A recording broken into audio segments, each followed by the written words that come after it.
Welcome back to Just Chattin'.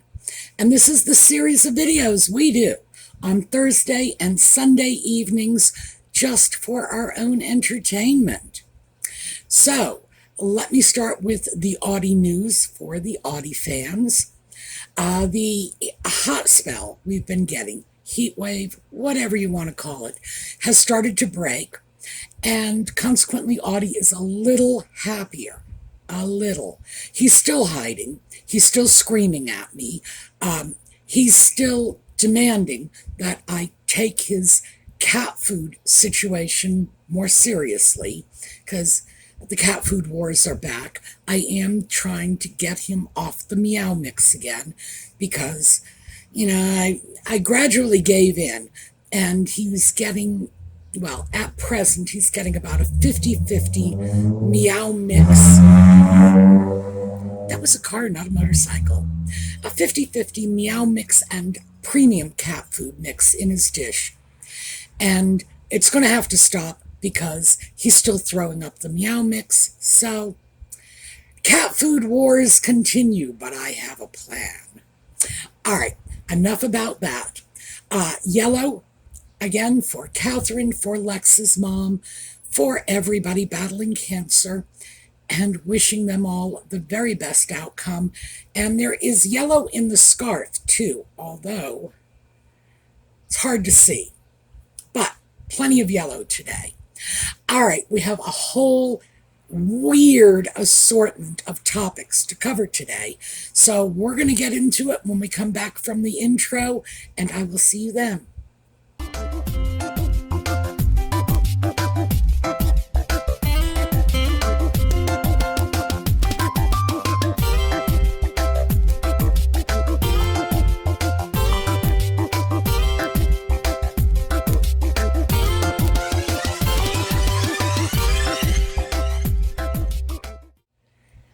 So let's start with the current news.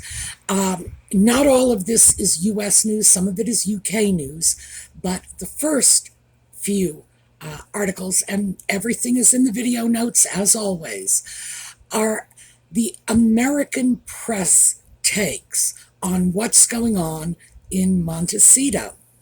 And the headlines are reading things like Harry and Meghan becoming irrelevant, Harry and Meghan running out of time to establish their relevance, Harry and Meghan reaching out to Kate. And it irritates me that everyone continues to call Catherine Kate. I just find it disrespectful. And besides, we don't even know if she likes being called Kate. This may not be her preferred choice of name/nickname. So, I don't know. I'm not going to go with Kate. I'm going with Catherine unless I'm quoting them and they're going with Kate. So, let's start with the relevance and time running out. American sources are now very, very upfront in their speculations that Nutmeg and the Sock Puppet are fast losing traction in the US. They are becoming more and more irrelevant. They're getting sidelined. The royal family is still where the American focus is, and that's to be expected. And we do, as Americans, tend to royal watch as a form of entertainment.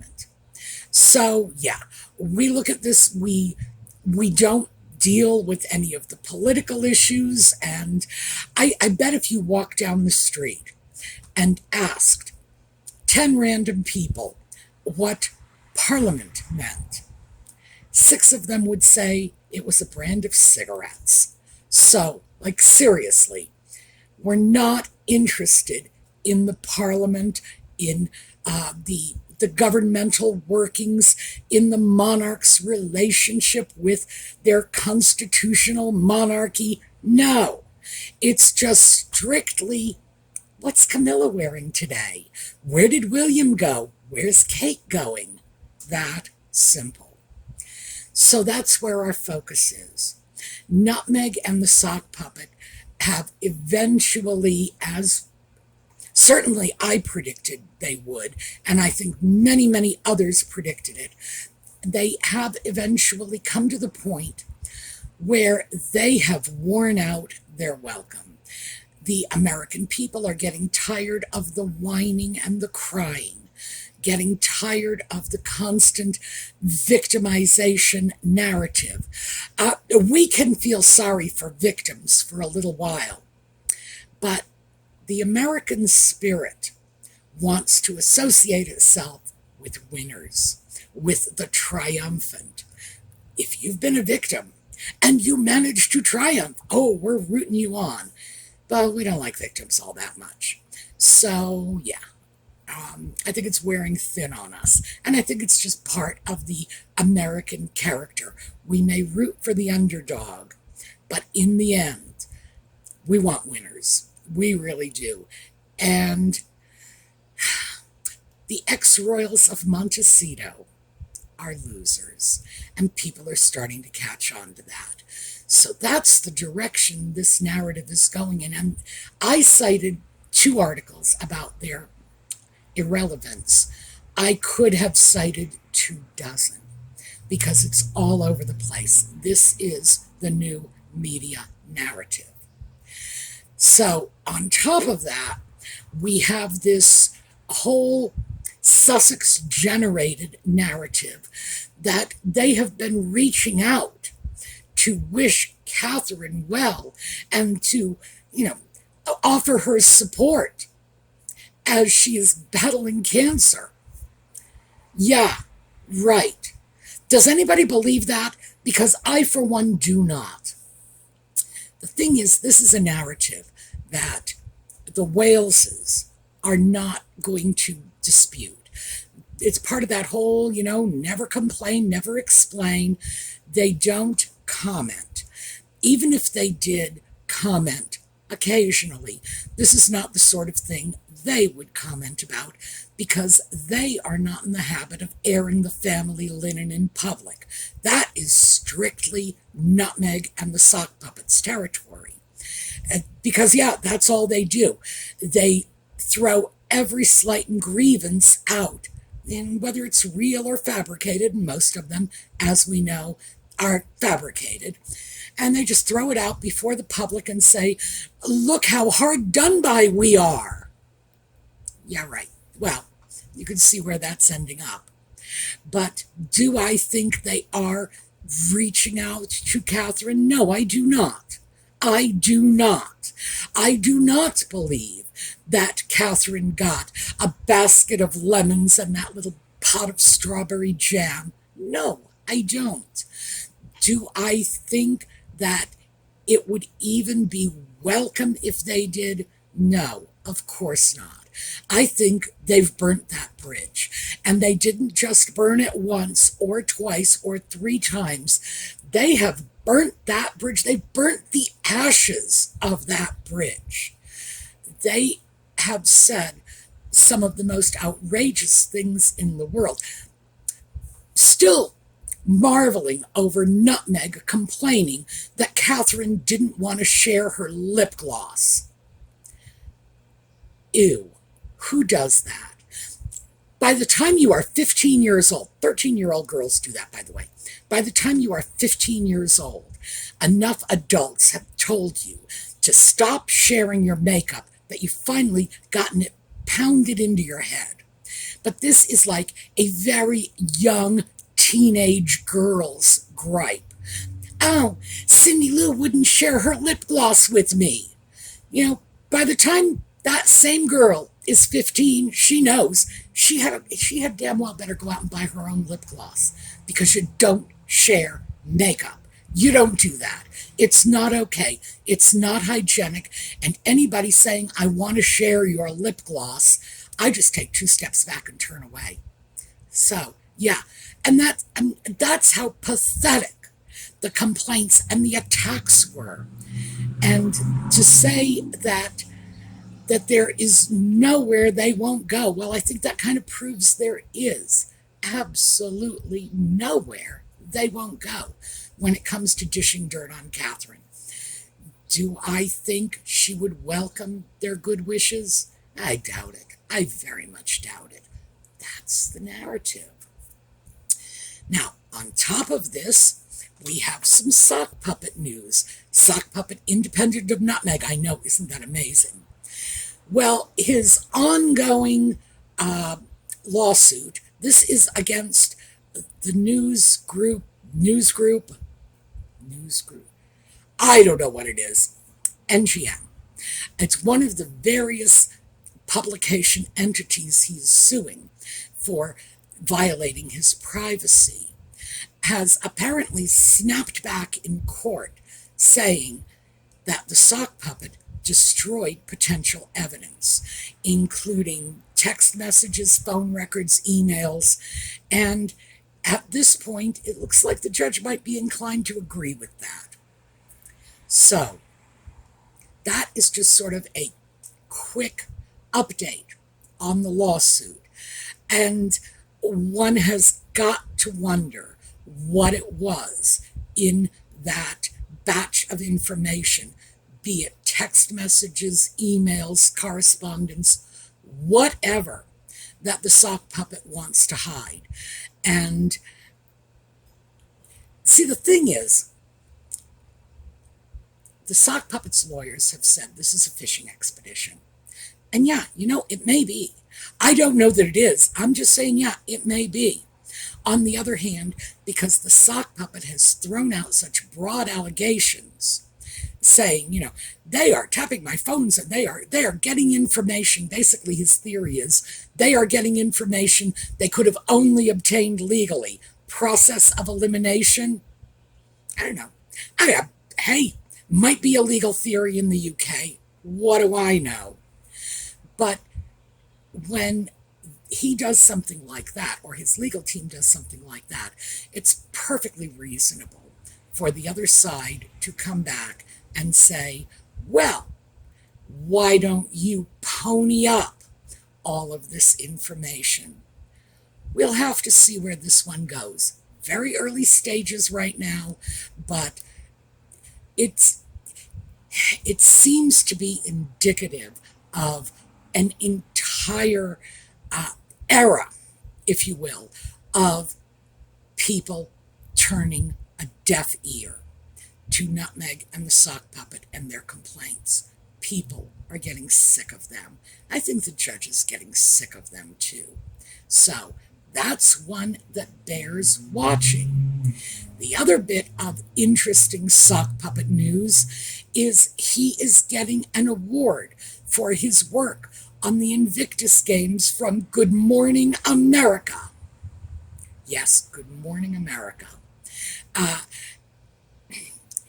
Good Morning America is what the Sunday Comics is to War and Peace. It is not real news. This is like some entertainment show. I am surprised they don't have girls in fluffy skirts coming out doing the can-can on that program. So this is like a complete joke. But it's a joke with a very big viewership, so I wonder how much this award costs them. But again, we shall see another of their fake PR awards that they have purchased because Lord knows they have done nothing to deserve it. All right, now we get into the real news because it has nothing to do with Nutmeg and the sock puppet. Princess Anne is in the hospital in the UK. I think it was 3 days ago.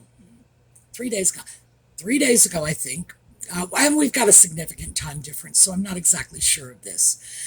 Anne was involved in a domestic accident. It was at her home, in her yard.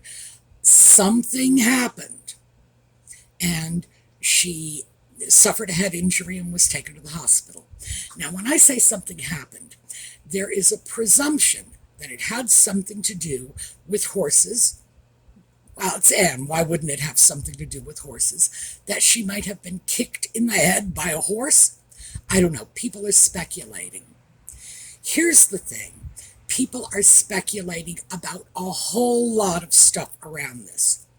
So, let's just tease some of this out. Is there any certain evidence that Anne was injured by a horse? No, but it does seem likely. So why is there no evidence? Something called retrograde amnesia. Now, retrograde amnesia, I have to throw this out there, and I am looking for our medical professionals in our viewership to support me on this. Retrograde amnesia is very common following head injuries in which one loses consciousness. In fact, one can have retrograde amnesia without ever really losing consciousness. But you get a whack in the head. And yeah, you can lose chunks, hours, days, in extreme cases, weeks or months. Very often the memories will return, not always. But people have made a lot about this on social media, saying, well, how likely is it that she would get hurt by a horse? She is, after all, one of the greatest equestrians alive today. Absolutely true. She was in the Olympics. This is a woman who knows her way around horses. So we'll pick that thread up later. How is it she couldn't remember? This is so common. This is not unusual. It is so common. It is almost a predictable consequence of a traumatic head injury. So there you go on that. Now let's go back to, how could it be that a very experienced horsewoman could have a horse-related accident? Anne is 73 years old. You hit a point in your life when the body you are occupying is not the same as the headspace you are occupying. I don't consider myself to be a septuagenarian, even though I am who I am about to be in a couple of months. Is that what I think when I think of myself? No, not at all. And that's part of the problem. Someone with Anne's experience with horses, with Anne's obvious control of the animals, and you combine that with the fact that it was her own property. These are probably either her own horses or horses that she is very familiar with. You got a false sense of security. But the reaction time of a 73-year-old woman is not the reaction time of the 25-year-old woman who was in the Olympics. No, it is not. But we don't see ourselves like that. We don't. That is not who lives in our head. That may be where our bodies are at now, but it's not who lives in our head. So is this enough to have possibly given her a false sense of security? To have thought, this won't be dangerous, I can get out of the way in time? Yeah, sure. Entirely possible. Now, I'm not saying this is what happened, because for all I know, she slipped on some wet grass and fell. I have no idea what happened to her. It could have just been horses were nearby. We don't know. But I think this is enough alone to just take the wind out of the sails of the conspiracy theorists.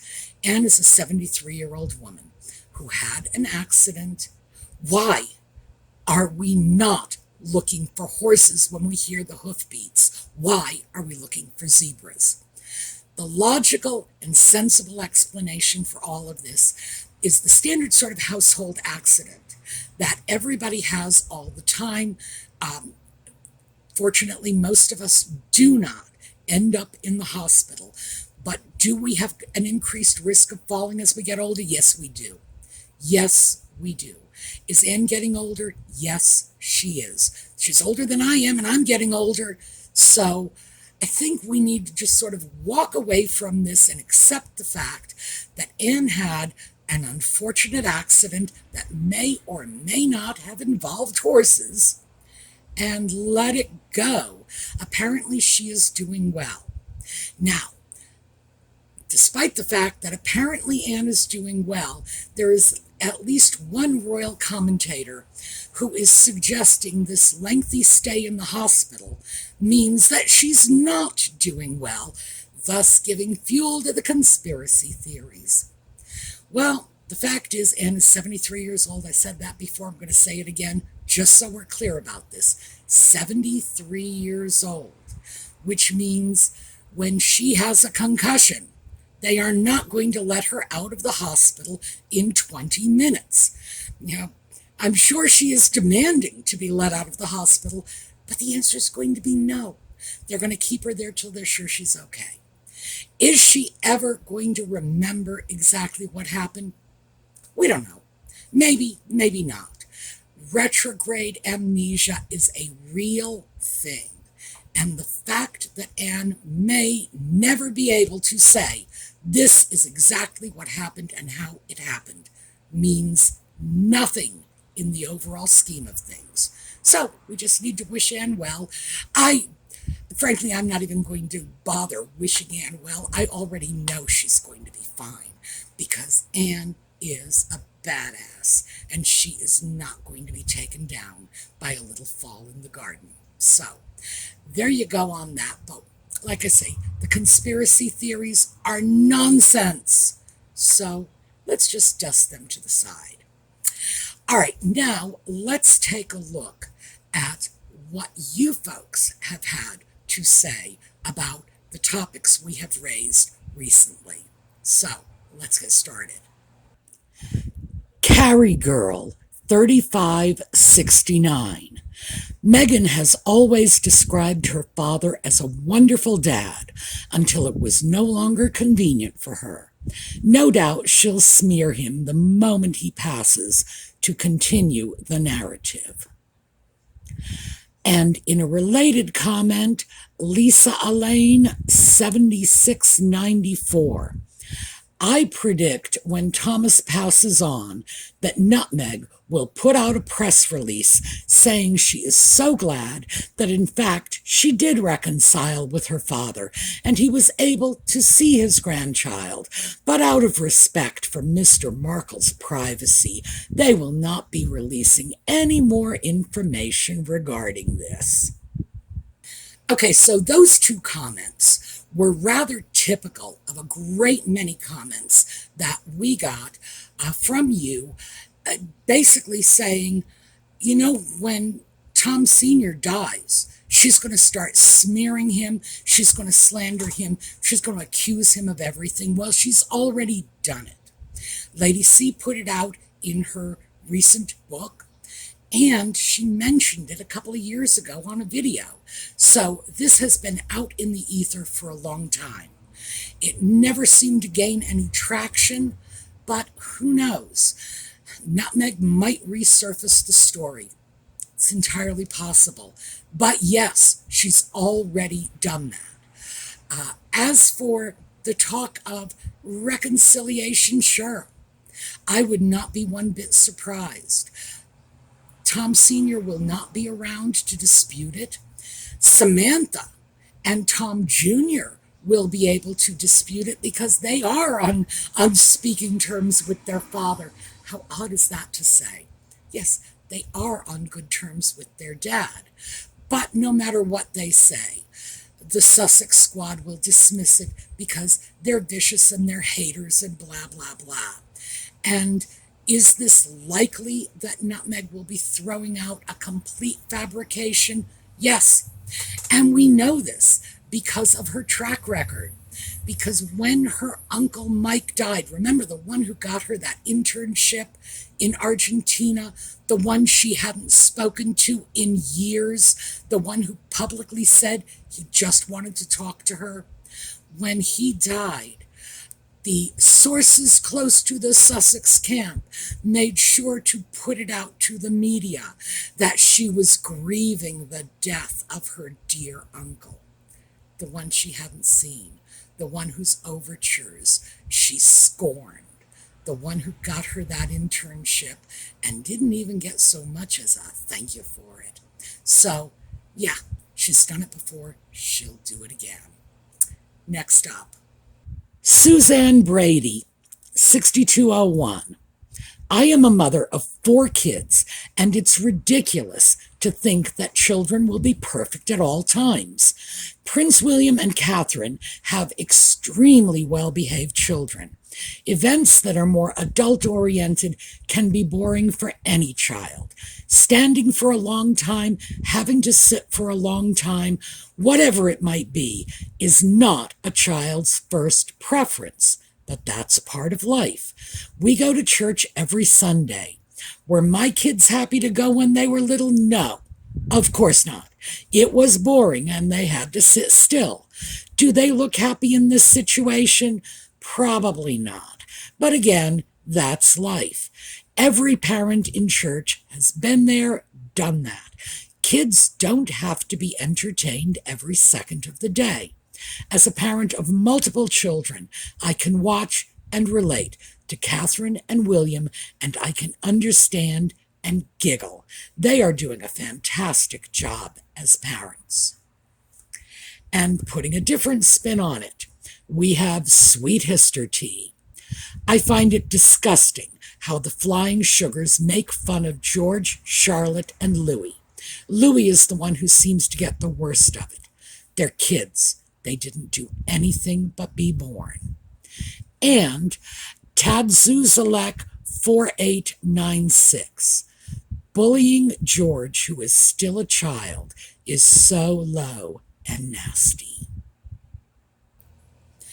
Okay, so those three comments were rather typical of the comments on Daniela Elzer's article. And by the way, in the last video, I kept repeatedly calling her Elsner. Just sticking an N in there, I'm not sure why. So, commenting on that article in which she was not particularly kind to poor little George, and especially not kind about the way in which George was being raised to have a royal life. And of course, she doesn't know him. She doesn't know his parents. For all she knows, that child could be on his hands and knees begging to be taken off to Royal Ascot or Trooping of the Colour. We don't know. We don't know. So many of the comments were, hey, I'm a parent. Kids are going to fuss sometimes, always. Does that mean they're miserable? No, it means they're kids. Period. Perfectly reasonable approach. The other approach, of course, was Sweet Hister Tea, which I had to throw that in because she has now just given me a whole new catchphrase. The Flying Sugars. I love it. I'm borrowing. Well, I'm not borrowing it. I'm stealing it. I'm keeping it. It will be mine. Now fly! Fly! Oh, and by the way, this won't be the first time I've borrowed something from Lex and haven't given it back. So, yeah, the Flying Sugars. She is quite right. They are vicious to those poor little children. And in fact, I've read comments on social media coming from the Sussex Squad that are absolutely unrepeatable, nauseating content. So, yeah, they need to leave those kids alone. They need to back off. And I did, however, want to address the final comment. Many people had said that this was bullying to George. And I have to say that I'm not sure it hits that level. I think what Elzer was saying was just throwing out an opinion that she feels George is not being raised properly. So I think the people who are being bullied, if anyone is being bullied, would be William and Catherine. But I have a problem with the term bullying being thrown around casually, mostly because if Daniela Elzer's article is bullying, then how do you differentiate between the vicious stuff that I was just alluding to that the Sussex Squad has thrown out there, which include threats, insults, just such offensive language. So I think we need to be careful, and I think we need to use our words with caution, because when you overuse a word, you take the sting out of it. So, just saying, in my opinion, Elzer's article did not rise to the level of bullying George, but it was a very unfair criticism of William and Catherine and how they were raising their children. And frankly, I think their kids are great, so, I think they're doing a wonderful job. Okay, up next. Susan, 8973. Is wine in the list of products? Okay, that was a quick one. And by the way, I've pre-recorded those so you don't have to listen to me as I struggle through reading things that I really can't see anymore. So, yes, I looked it up. I told Susan in the comments that I would check it out and see if wine was on the list. No, it is not. Yoga mats are on the list. Lawn furniture is on the list. Drawer dividers are on the list. There are 115 products that Nutmeg is supposed to be marketing. But wine is not on the list. Jam is not on the list. No comestibles of any sort are on the list. So, what is going on here? I just find it laughable that Nutmeg would consider herself capable of going into wine production. As I mentioned in the last video, there are people who train their whole lives to create wine. This is not just, oh, let's get a grape, squish it, and stick it in a bottle. This is very, very sophisticated chemistry at this point. So I think it's a joke. Now I look at this, and in light of Susan's comment about, well, is it on the list?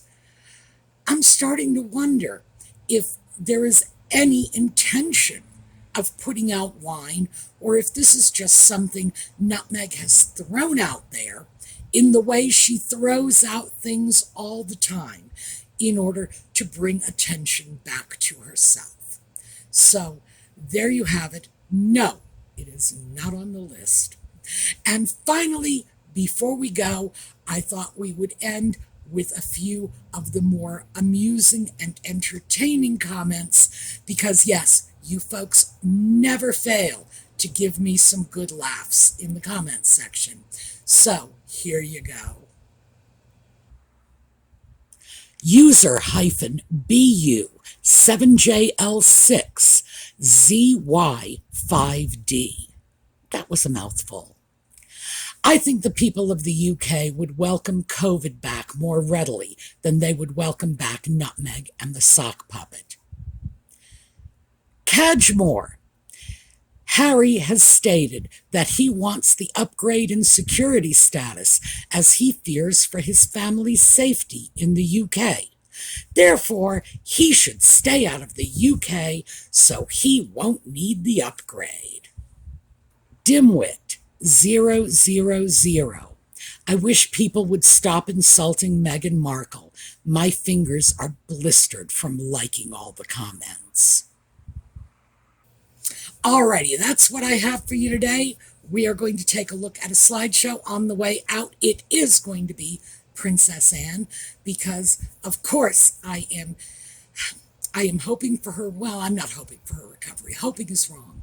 I'm confident of her recovery. Why? Because it's Anne.